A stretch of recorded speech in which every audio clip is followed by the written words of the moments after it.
4 करेंगे। 1 से 3 पहले हम वीडियो में कर चुके हैं। सवाल नंबर 4 देखो, 5.5 मीटर लंबे और 4 मीटर चौड़े कमरे के चारों ओर बाहर की तरफ 2.25 मीटर चौड़ा एक बरामदा बनाया गया है। ज्ञात कीजिए कि बरामदे का क्षेत्रफल कितना है और 200 रुपये प्रति वर्ग मीटर की दर से 200 रुपये प्रति वर्ग मीटर की दर से बरामदे के फर्श पर सीमेंट कराने का व्यय ज्ञात कीजिए। तो ये देखो, ये एक कमरा है,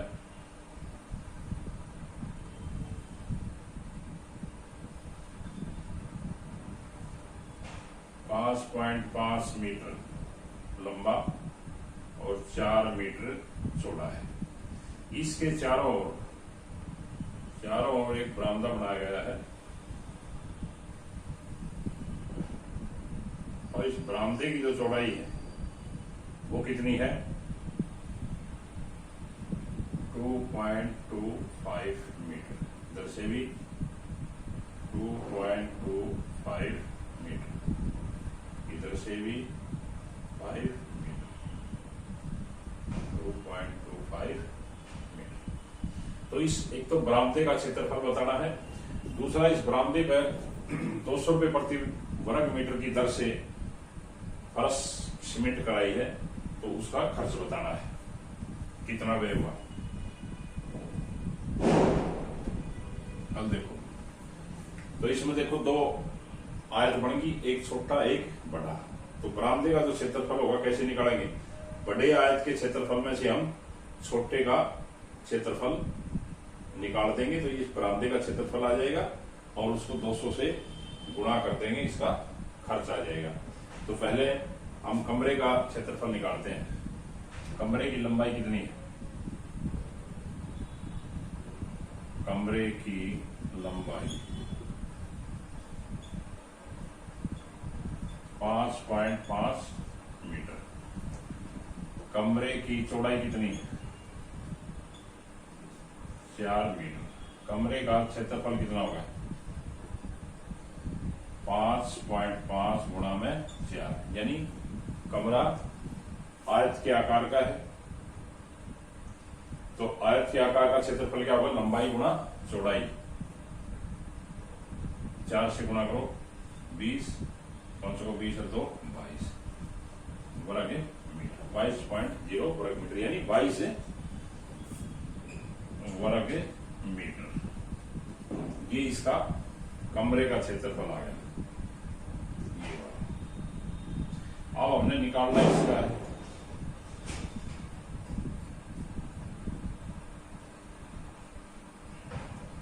तो बरामदे समेत कमरे की लंबाई कितनी हो जाएगी? ये बरामदा भी जोड़ देंगे तो बरामदे समेत लंबाई बनेगी ये, बरामदा सहित कमरे की लंबाई 5.5 तो ये है और 2.25 इधर है, 2.25 इधर है, तो ये कितना हो जाएगा? 5.5 प्लस में 2.5 कितना हो गया? 4.5, ये हो जाएगा 10 मीटर। इसी तरह चौड़ाई कितनी हो जाएगी? 4 मीटर ये है, 2.25 इधर बढ़ गया, 2.25 इधर बढ़ गया, तो कितना हो गया?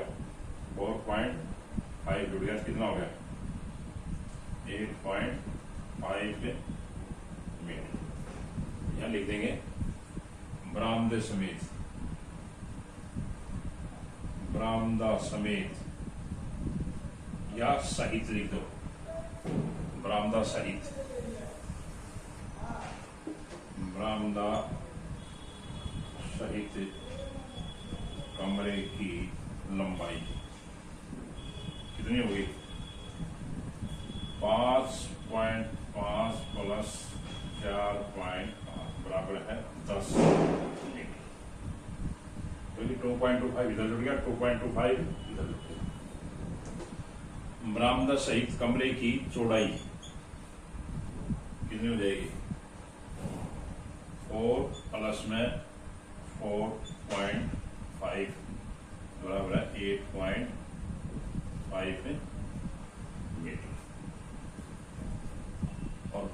बरामदे सहित कमरे का क्षेत्रफल, लंबाई गुणा चौड़ाई यानी 10 गुणा में 8.5। तो इसकी गुणा करेंगे तो कितना आ जाएगा 85 वर्ग मीटर। 10 से गुणा करेंगे तो 85 और 10 की 850 और 1 के बाद 10 लगाएंगे ये बढ़ जाएगी यानी 85 वर्ग मीटर। ये आ गया इस बरामदे सहित इस पूरे का क्षेत्रफल। तो बरामदे का क्षेत्रफल कितना होगा, बरामदे का क्षेत्रफल, बरामदे सहित कमरे का है 85 घटा में 22, कमरे का क्षेत्रफल घटा दो यानी 3-6 वर्ग मीटर। ये आ गया बरामदे का क्षेत्रफल। अब एक उत्तर तो आ गया ये हमारा 63 वर्ग मीटर, ये बड़ा। दूसरा पूछ रहा है ₹200 प्रति वर्ग मीटर की दर से बरामदे का फर्श और सीमेंट कराना है, उसका खर्च बताना है। तो 1 वर्ग मीटर पर कितना खर्च बता रहा है 200 रुपए, और 63 वर्ग मीटर पर कितना खर्च होगा। तो बरामदे पर सीमेंट कराने का कुल व्यय कितना होगा। 1 वर्ग मीटर पर 200 रुपए है तो 85 वर्ग मीटर पर कितना होगा 200 गुणा में 85 गुणा कर दो 0 0 और 5 दूनी 10 16 1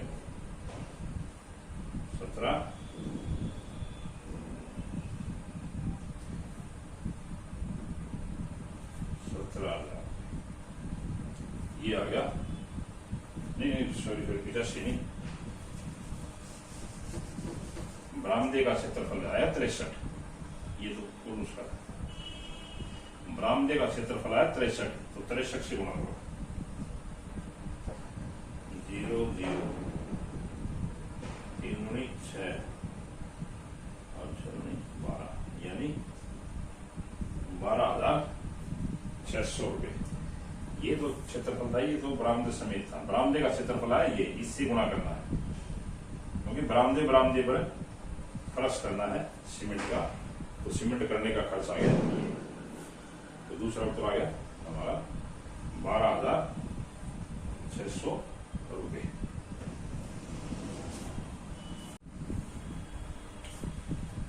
देखो भाई सवाल नंबर 5 30 मीटर भुजा वाले एक वर्गाकार बगीचे की परिसीमा से लगा भीतर की ओर 1 मीटर चौड़ा पथ बना हुआ है। ज्ञात कीजिए पथ का क्षेत्रफल और ₹40 प्रति वर्ग मीटर की दर से बगीचे के शेष भाग पर घास लगाने का व्यय। एक बगीचा है,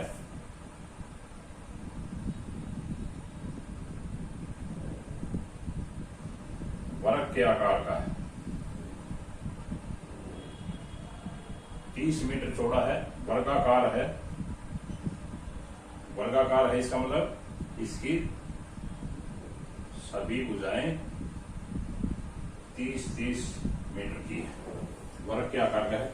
इसके परिसीमा से लगा, इसकी जो परिसीमा है ये जो सीमा है इसके लगा अंदर की ओर, ये जो परिसीमा है इसके साथ में साथ लगा अंदर की ओर। बाहर की ओर गए तो बाहर की ओर बनाना है, लेकिन ये कह रहा है अंदर की ओर, भीतर की ओर, भीतर की ओर 1 मीटर चौड़ा, इसके भीतर की ओर 1 मीटर चौड़ा एक रास्ता बना हुआ है।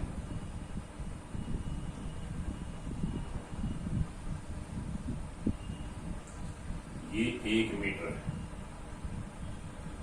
1 मीटर यानी इसकी जो चौड़ाई है 1 मीटर, इधर से भी 1 मीटर और इधर से भी 1 मीटर, चारों तरफ 1-1 मीटर अंदर की तरफ जो है रास्ता बना हुआ है। तो एक इस पथ का क्षेत्रफल बताना है, इसका क्षेत्रफल बताना है। एक तो ये जो रास्ता बना हुआ है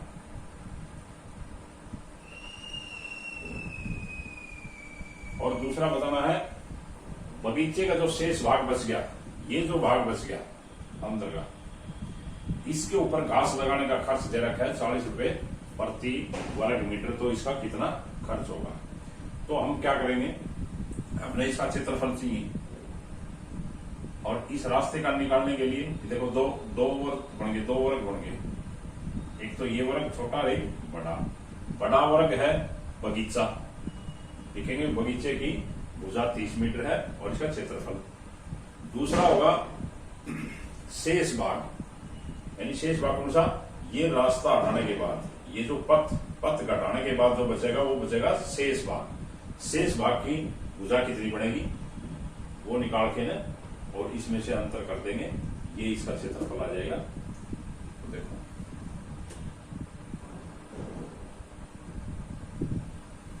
ये बड़ा वाला जो वर्ग है ये है बगीचा। तो बगीचे की भुजा कितनी है?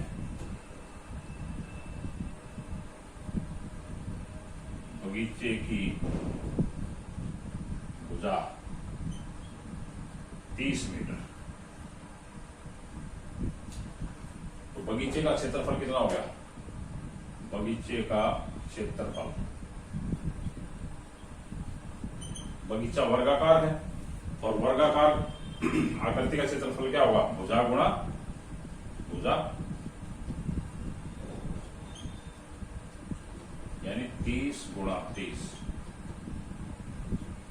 900 वर्ग मीटर। पथ की चौड़ाई कितनी है? पथ की चौड़ाई यहां लिख लो 1 मीटर। शेष भाग की लंबाई कितनी बच जाएगी? शेष भाग, बगीचे का शेष भाग की भुजा कितनी हो जाएगी? बगीचे के शेष भाग की भुजा, शेष भाग की भुजा कितनी बचेगी? पथ निकाल दो, 1 मीटर इधर से कम हो जाएगा ये और 1 मीटर इधर से, यानी चारों तरफ 1-1 मीटर है। तो ये भुजा कितनी हो जाएगी? 1 मीटर इधर से कम होगा, 1 मीटर इधर से कम हो जाएगा। तो ये अंदर की जो चारों तरफ की भुजा कितनी हो जाएगी? 30 में से 2 घटा दो, 1 इधर से 1 इधर से, यानी 28 मीटर। तो बगीचे के शेष भाग का क्षेत्रफल कितना होगा? 28 गुणा में 28 करोगे, 28 गुणा 28, 8 बटा 64, 4 6 8 दूनी 16 और 6 22, 56, 784।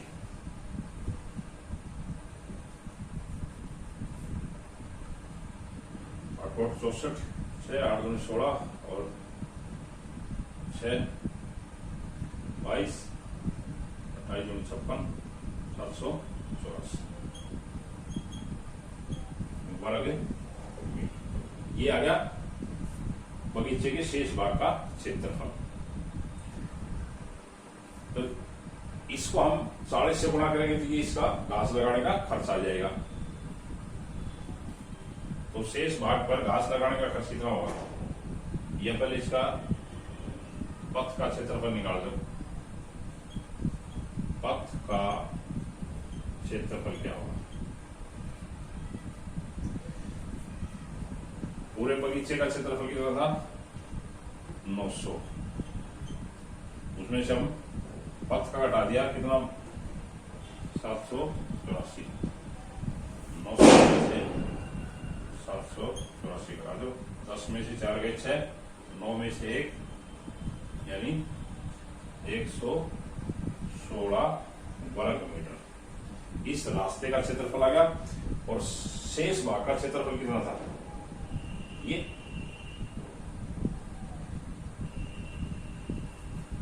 तो इस पर घास लगाने का खर्च कितना हो जाएगा? शेष भाग पर शेष भाग पर घास लगाने का खर्च 1 वर्ग मीटर पे 40 रुपए, 1 वर्ग मीटर 40 रुपए। और शेष भाग का क्षेत्रफल कितना आया है 784 वर्ग मीटर। तो 784 पे कितना आ जाएगा 784 गुणा में 40 इसको गुणा कर दो 0 4 चौका 16 8 चौका 32 33 28 और 3 31 है 31,360 रुपये इस पे घास लगाने का खर्च होगा। और इस रास्ते का क्षेत्रफल होगा 116 वर्ग मीटर।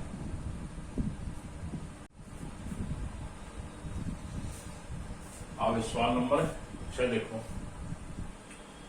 700 मीटर लंबे और 300 मीटर चौड़े आयताकार पार्क के मध्य से होकर जाते 10 मीटर चौड़े 2 पथ बने हुए हैं जो एक दूसरे को परस्पर लंब और चौपड़ के आकार के हैं।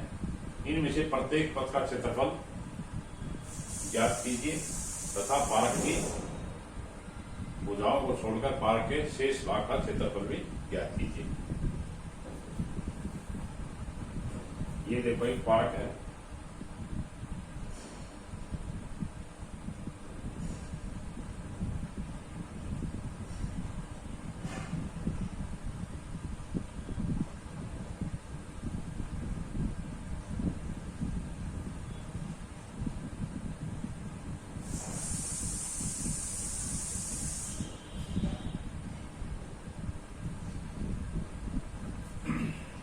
ये लंबा कितना है, इसकी लंबाई है 700 मीटर, चौड़ाई है 300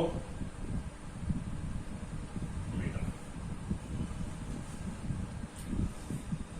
पार्क के मध्य से होकर जाते 10 मीटर चौड़े 2 पथ हैं।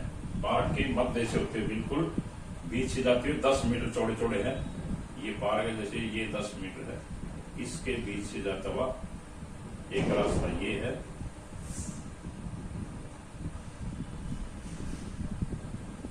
ये 10 मीटर, और एक रास्ता ये है, इसका बिल्कुल बीचों बीच जाते हुए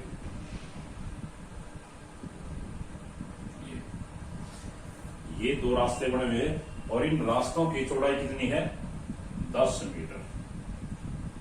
10 मीटर ये चौड़ा है और 10 मीटर ये चौड़ा है।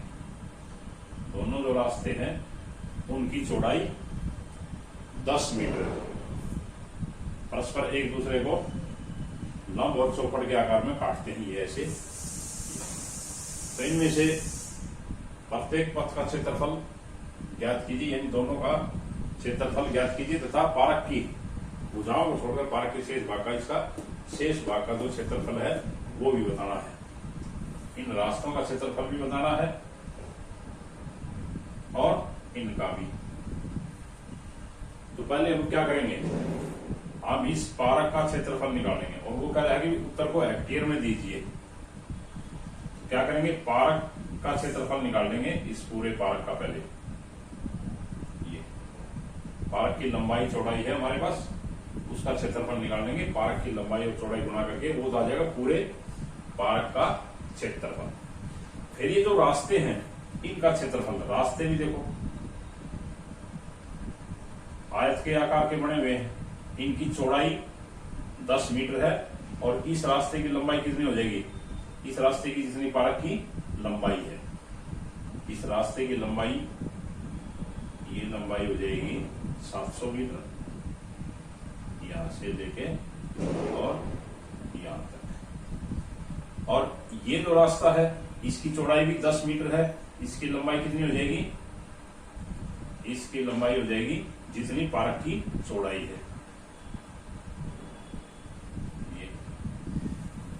तो ये हमारे पास 2 आयत बनेंगे, ये और ये, इनका अलग अलग क्षेत्रफल निकालेंगे। इसकी लंबाई 700 और चौड़ाई 10, 700 गुणा 10। इस रास्ते की लंबाई कितनी हो जाएगी 300, चौड़ाई कितनी हो जाएगी 10, 300 गुणा 10। अब ये जो कॉमन बस ये जो जगह है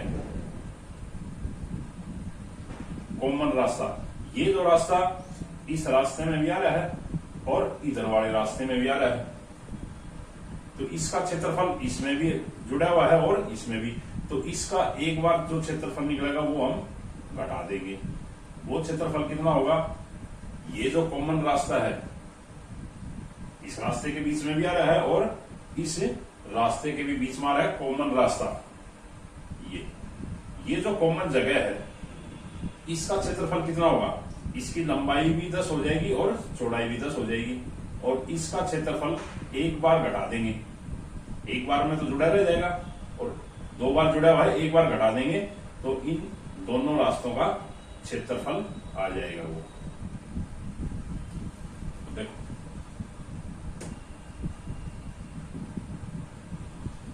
पहले तो पार्क का निकालो क्षेत्रफल। पार्क की लंबाई कितनी है, पार्क की लंबाई 700 मीटर, पार्क की चौड़ाई 300 मीटर, पार्क का क्षेत्रफल कितना हो जाएगा 700 गुना 300, 7 ये 21 वर्ग मीटर, यानी 2,10,000 वर्ग मीटर इस पूरे रास्ते, इस पूरे पार्क का क्षेत्रफल होगा। अब हमें ये जो रास्ते बने हुए हैं इन रास्तों का क्षेत्रफल निकालो। लंबाई की ओर जो रास्ता बना हुआ है उसका क्षेत्रफल,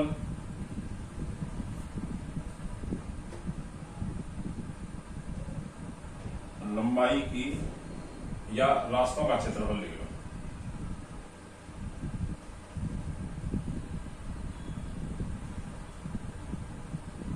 रास्तों का क्षेत्रफल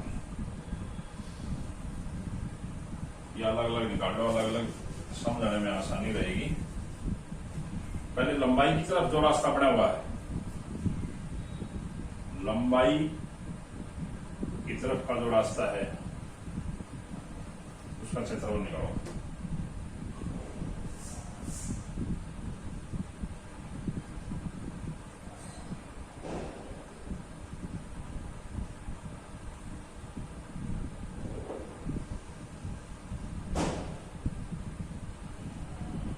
लंबाई, ये तो लंबाई है, इसके जो समानांतर रास्ता बना हुआ है, लंबाई के समानांतर रास्ते की लंबाई, रास्ते की लंबाई या रास्ते का क्षेत्रफल लेगा। लंबाई के समानांतर बने रास्ते का क्षेत्रफल, यानी ये जो लंबाई है इसके समानांतर जो रास्ता बना हुआ है उसका क्षेत्रफल कितना होगा। देखो ये जो रास्ता है ये भी आयत के आकार का है, तो रास्ते का जो लंबाई है वो कितनी होगी, जितनी इस पार्क की लंबाई है। पार्क की लंबाई कितनी है 700, और चौड़ाई कितनी है, चौड़ाई दे रखे 10 मीटर, 10 मीटर के।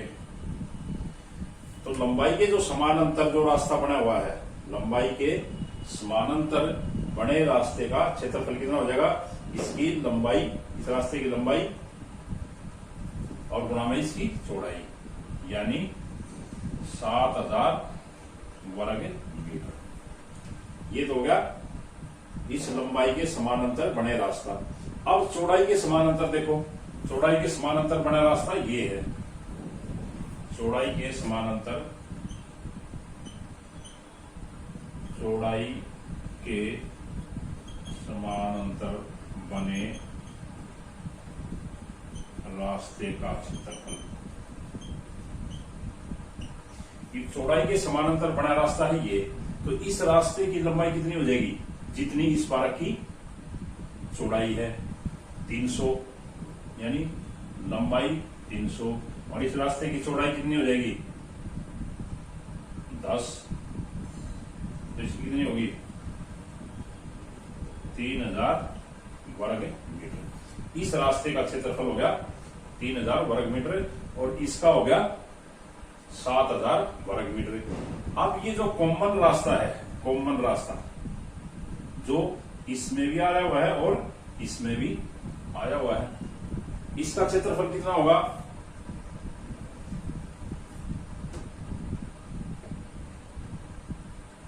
कॉमन रास्ता या लिख दो भाई,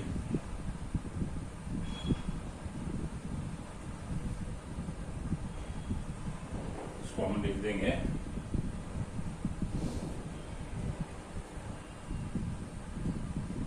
सामूहिक, जो दोनों में आया हुआ है जो रास्ता है, या कॉमन रास्ता लिख दो, कॉमन रास्ते, हिंदी में लिखो कॉमन,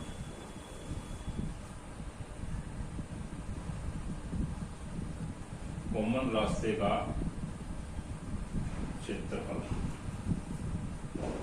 ये जो रास्ता कॉमन है ये इसमें भी मिला हुआ है, इसमें भी मिला हुआ है, तो ये यहां से भी 10 है और इधर से भी 10 है, तो 10 गुणा 10 बराबर है 100 वर्ग मीटर।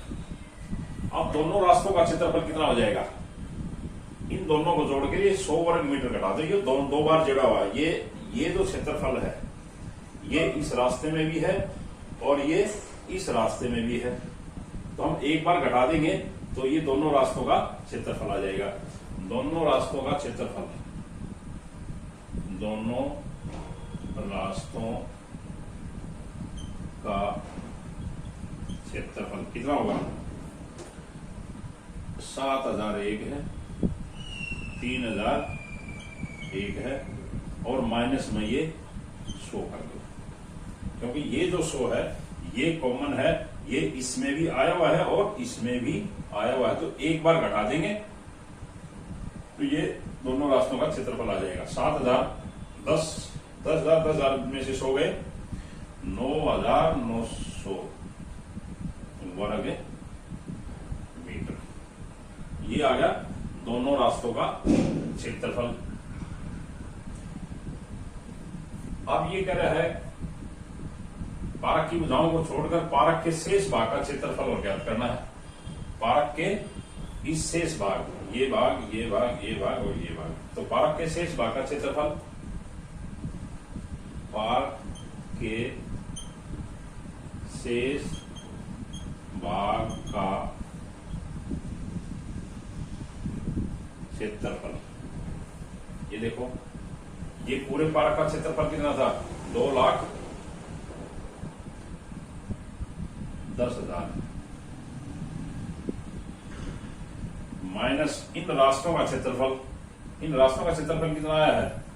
9,900 घटा दो 2,10,000 में से 9,900, 0 0 10 1 0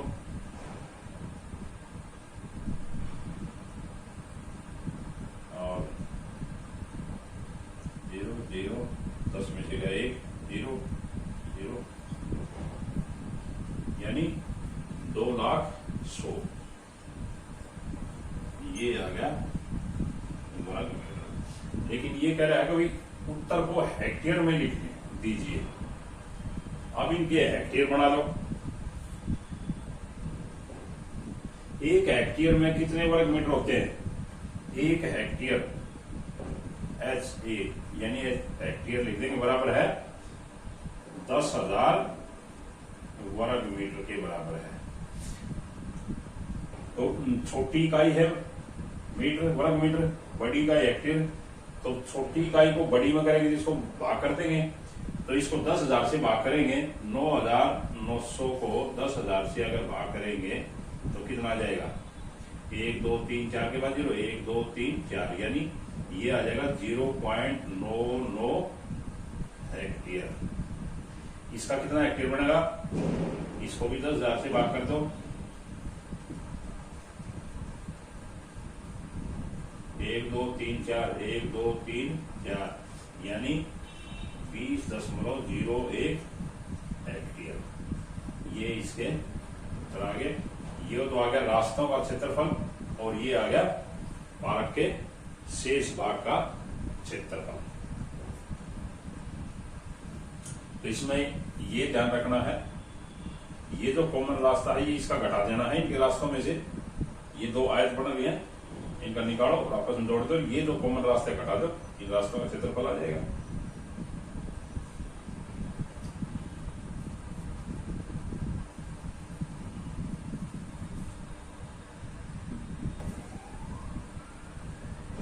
मीटर लंबाई और 60 मीटर चौड़ाई वाला एक आयताकार मैदान है। दो पथ बनाए गए हैं जो भुजाओं के समानांतर हैं, एक दूसरे को लंबवत काटते हैं और मैदान के मध्य से होकर निकलते हैं। यदि प्रत्येक पथ की चौड़ाई 3 मीटर हो तो ज्ञात कीजिए पथों द्वारा आच्छादित क्षेत्रफल, यानी पथों का क्षेत्रफल और 110 प्रति वर्ग मीटर की दर से पथ बनाने का खर्च। तो ये देखो एक आयताकार मैदान है,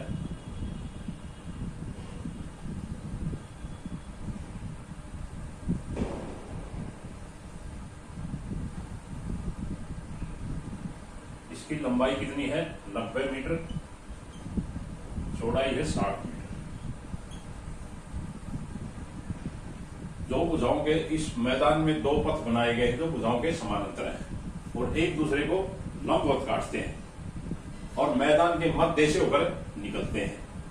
एक तो इसके समानांतर है, एक दूसरे को लंबवत काटते हैं, मैदान के बीच के होकर निकलते हैं। तो दोनों भुजाओं के समानांतर बनाए हुए हैं, जैसे लंबाई के समानांतर है ये रास्ता,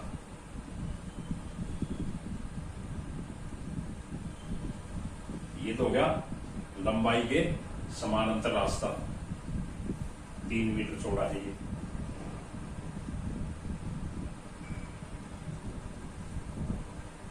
दोनों भुजाओं के समानांतर है। इसी तरह ये जो चौड़ाई है, चौड़ाई के समानांतर ये रास्ता,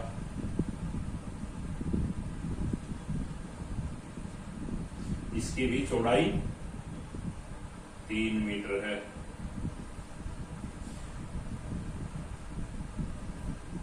और निकलते हैं बीच से होकर निकलते हैं, इसके बीच में और इसके बीच में। देख रहे हैं इनका क्षेत्रफल निकालो और इनके बढ़ाने का खर्च दे रखा है 110 रुपए प्रति वर्ग मीटर की दर से इनका निकालो। तो जैसे हमने पिछले में किया था उसी बिल्कुल सेम वही है, माप अलग है, बाकी तरीका वही होगा। पहले तो हम पूरे मैदान का क्षेत्रफल निकाल लेते हैं।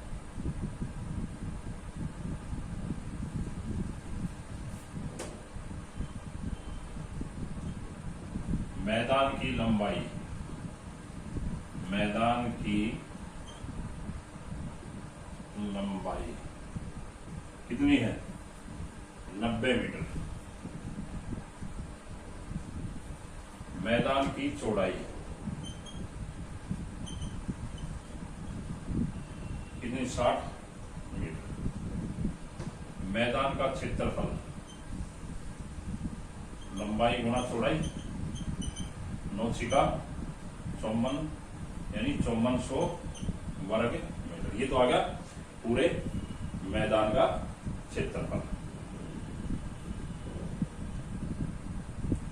अब ये देखो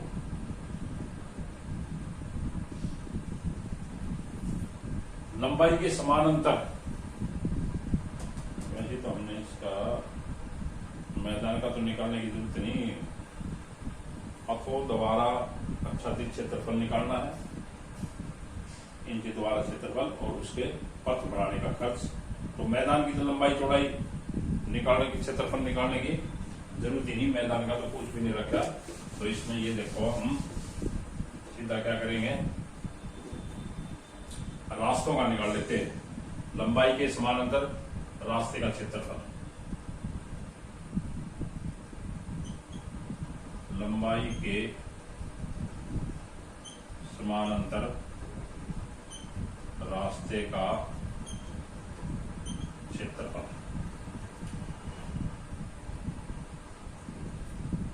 ये है लंबाई के समानांतर ये रास्ता, ये इसका क्षेत्रफल निकालेंगे। देखो एक आयत के आकार बन गया, ये जो आयत बना है इसकी लंबाई कितनी होगी, लंबाई इतनी मैदान की है लंबाई, इसकी लंबाई हो जाएगी 90 मीटर। ये कितना लंबा है? 90 मीटर। चौड़ा कितना है? 3 मीटर। तो इसका क्षेत्रफल कितना हो जाएगा? 90 गुणा में 3, यानी 90 गुणा 3, 9 3 27 270 वर्ग मीटर, जो लंबाई के समानांतर रास्ता है। अब चौड़ाई के समानांतर रास्ते के क्षेत्रफल निकालो। चौड़ाई के समानांतर रास्ते का क्षेत्रफल। चौड़ाई के समानांतर कौन सा रास्ता है? ये, यह चौड़ाई है, इसके समानांतर ये। तो इसकी लंबाई कितनी हो जाएगी? ये जो चौड़ाई की जो आयत बनी, इसकी लंबाई जितनी इसकी चौड़ाई है, ये हो जाएगा 60 मीटर। चौड़ाई कितनी? 3 मीटर। तो यानी क्षेत्रफल कितना हो जाएगा? 60 गुणा में 3, शायद ये 18, 180 वर्ग मीटर। अब ये जो कॉमन जगह बची, ये जो जगह है, ये इसमें भी आई हुई है और इसमें भी। ये जो क्षेत्रफल है, ये क्षेत्रफल समान लंबाई के समानांतर वाले रास्ते में भी है और चौड़ाई के समानांतर वाले रास्ते में भी है। तो इसमें हम एक बार इसका क्षेत्रफल घटा देंगे। कॉमन रास्ते का, कॉमन रास्ते का क्षेत्रफल, ये जो कॉमन रास्ता है इसका क्षेत्रफल कितना होगा? इसकी बुझाई कितने? यहां भी 3 है और इधर भी 3 है, क्योंकि इस रास्ते की चौड़ाई भी 3 है और ये भी 3 है, तो ये वर्ग के आकार का बना हुआ है। तो इसकी क्षेत्रफल कितना हो जाएगा? 3 गुणा 3, यानी 9 वर्ग मीटर। कॉमन रास्ते का क्षेत्रफल 9 वर्ग मीटर। तो अब रास्तों का जो क्षेत्रफल है वो कितना हो जाएगा? टोटल कितना है? या पत्थरों का क्षेत्रफल, पत्थरों का, या पथ लिख लो, रास्ते की जगह या लिखो तो पथ लिख दो ना, रास्ते लिख दो। पथों का क्षेत्रफल लंबाई के समानांतर का 270, चौड़ाई के समानांतर का 180, यानी 270 जमा 180, और उसमें से हम 9 घटा देंगे, क्योंकि ये जो कॉमन रास्ता है, कॉमन जगह है, ये दोनों में मिली हुई है, तो एक बार घटा देंगे तो ये आ जाएगा। तो 270 और 180 को जोड़ो, 0 15 3 4 और 1 5, 550 में से 9 घटा दो,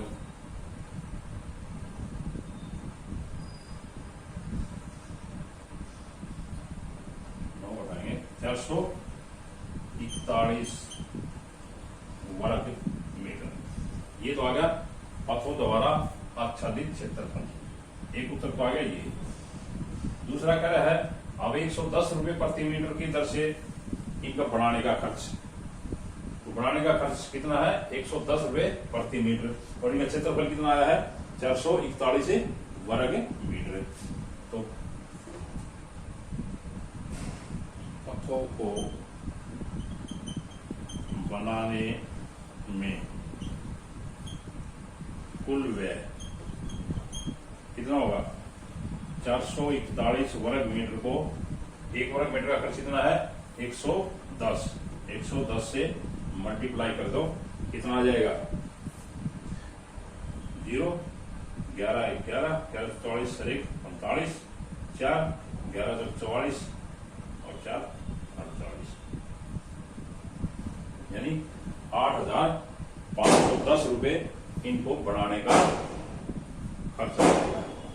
तो इसमें हमने इसके कारक क्यों निकालने की जरूरत नहीं है, रास्तों का क्षेत्रफल निकालो, कॉमन का घटा दो, ये रास्तों का क्षेत्रफल आ जाएगा, 110 से इसको मल्टीप्लाई कर दो, ये इसका कुल खर्च आ जाएगा।